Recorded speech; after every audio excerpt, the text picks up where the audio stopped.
Hi students, कैसे हैं? स्वागत है, अभिनंदन है आपका। हम लेकर के आए हैं अध्याय नंबर 17 अजंता एलोरा की गुफाएं। बेटा एलोरा है, एलोवेरा मत क्या देना।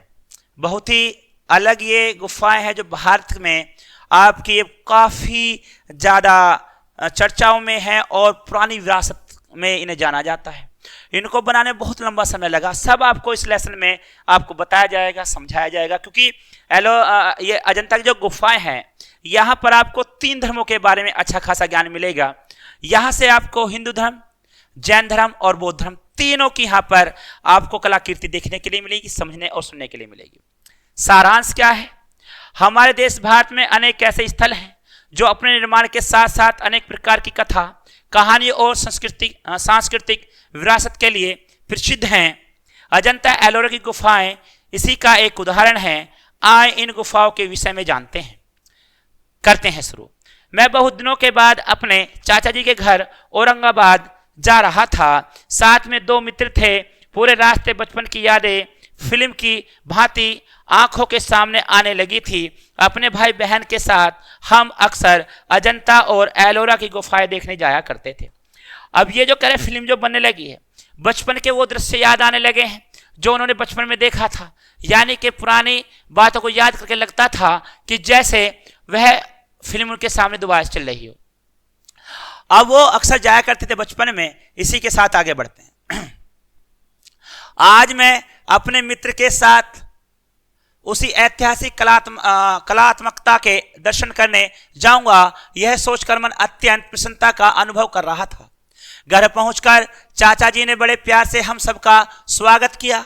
मैंने ज्यादा समय न गवाते हुए उन्हें अपने कार्यक्रम की सूचना दी तो वे भी हमारे साथ चलने को तैयार हो गए। कार्यक्रम क्या था? अजंता की गुफाओं को घूमने का कार्यक्रम था। अजंता की गुफाओं को देखने का कार्यक्रम पहले बना। हम सब अपनी कार से वहां पहुंचे। रास्ते में चाचा जी विशेष जानकारियां भी देते जा रहे थे। सुनने में अजंता एलोरा एक ही लगते हैं, लेकिन चाचा जी ने बताया कि इनके बीच कम से कम 100 किलोमीटर की दूरी है। यानी कि अजंता और एलोरा ये जो आप देख रहे हैं दोनों में 100 किलोमीटर का फासला है।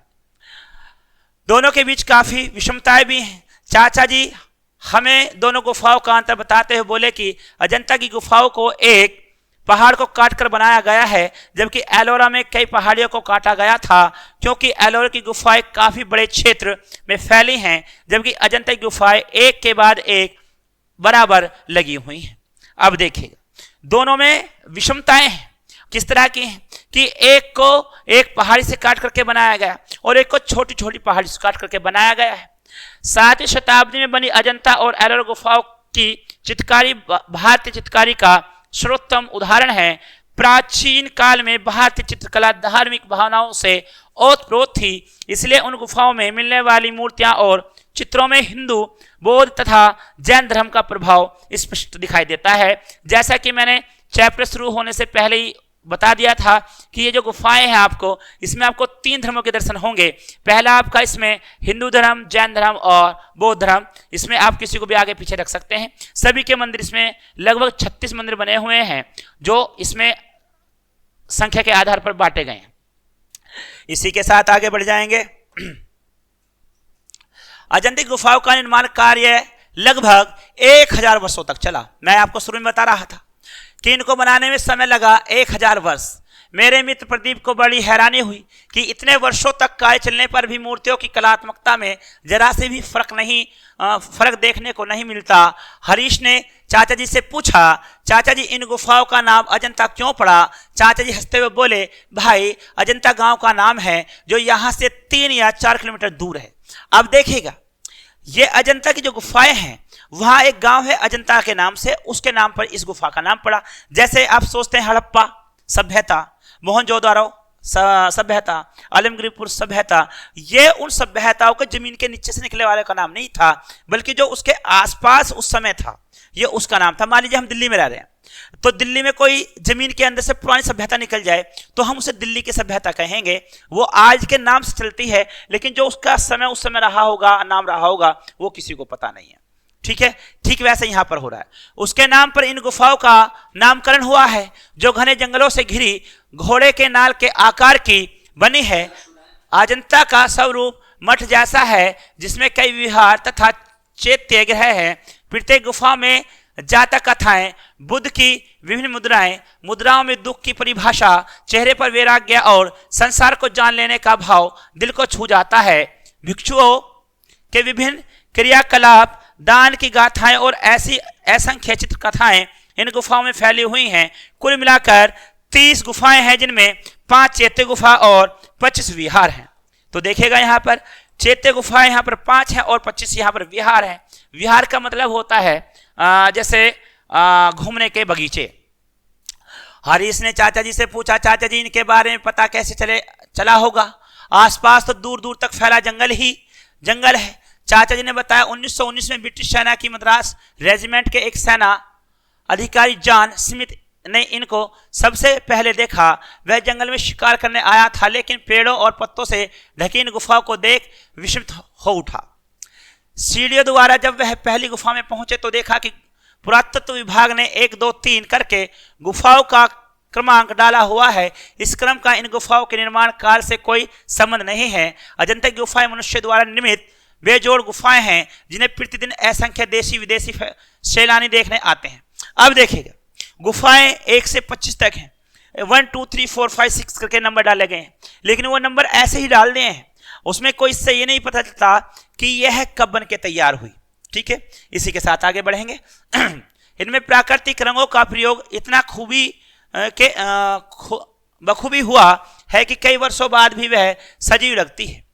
गुफा नंबर 1 में पद्मापाणि बुद्ध की प्रतिमा बरबस मन को खींच लेती है। इसमें विभिन्न कोणों से बुद्ध के चेहरे पर भिन्न भिन्न भाव दिखाई देते हैं। जैसे दाहिनी दिशा में प्रकाश की आकृति में गंभीर चिंतन के भाव व्यक्त होते हैं, जबकि सामने एवं बाईं ओर से प्रकाश डालने पर वही आकृति शांत और ध्यान निष्ठ मुद्रा में बदल जाती है।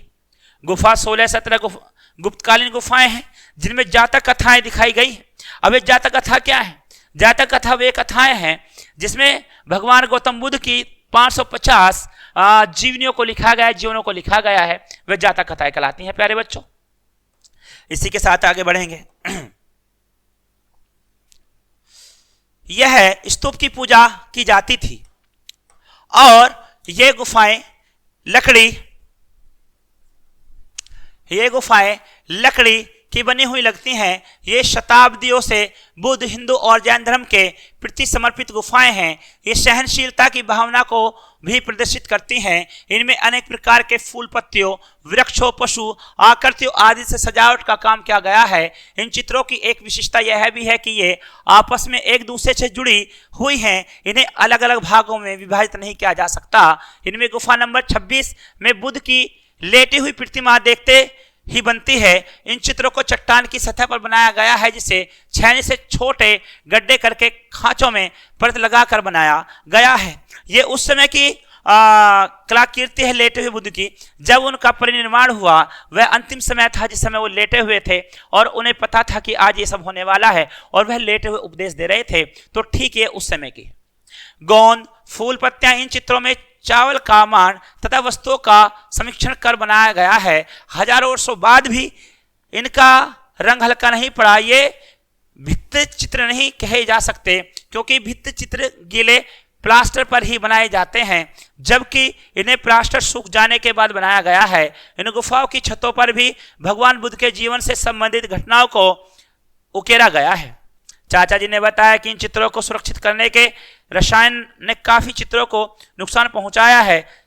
तथापि इन गुफाओं में हम इतना खो गए कि समय का पता ही नहीं चला और शाम के 5 बजने से पहले ही गार्ड ने हमें बाहर जाने का आग्रह करने लगे।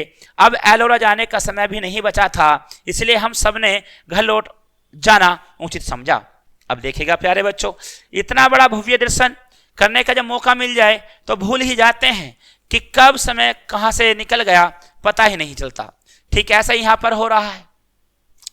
अब पूरी यहां पर गुफा देख ली है, लेकिन आगे जाने का समय नहीं था। सचमुच इन गुफाओं में गौतम बुद्ध के जीवन के विभिन्न पहलुओं को देखकर ऐसे लग रहा था कि मानो गौतम बुद्ध ध्यान मुद्रा में बैठे आज भी शांति, सद्भाव व एकता का संदेश सुना रहे हैं। अगली सुबह हम लोग एलोरा की गुफाओं को देखने चल दिए। ये गुफाएं वेरूल नामक स्थान पर बनी है। ये गुफाएं ज्वालामुखी बेसाल्टी पत्थरों को काटकर बनाई गई हैं। ये सभी सह्याद्री पर्वतमाला का हिस्सा है। इनका निर्माण राष्ट्रकूट के समय हुआ। इनमें कैलाश गुफा सबसे प्रसिद्ध है। बौद्ध धर्म, जैन धर्म और हिंदुत्व से प्रभावित शिल्प कलाएं पहाड़ में विस्तृत पच्चीकारी दिखाती हैं। एक रेखा में व्यवस्थित 34 गुफाओं में बौद्ध चैत्य, पूजा कक्ष, बिहार का मठ और हिंदू तथा जैन मंदिर बनाए गए हैं। दक्षिण की ओर 12 गुफाएं बौद्ध धर्म, मध्य की ओर 17 गुफाएं हिंदू धर्म तथा उत्तर की 5 गुफाओं में जैन धर्म का पर आधारित हैं। ये सभी छेनी और हथौड़ों से तराश कर बनाई गई हैं।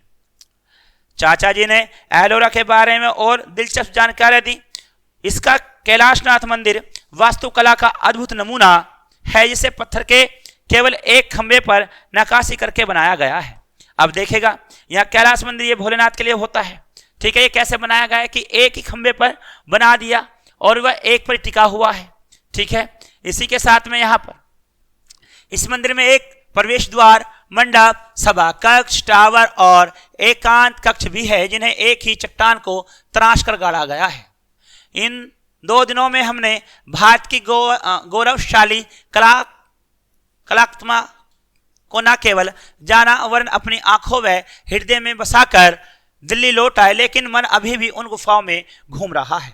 तो प्यारे बच्चों, यह था आपका अजंता और एलोरा की गुफाओं का दर्शन, जो आपने पढ़ते पढ़ते एकदम चित्रात्मक लिया और बहुत ही सुंदर रहा।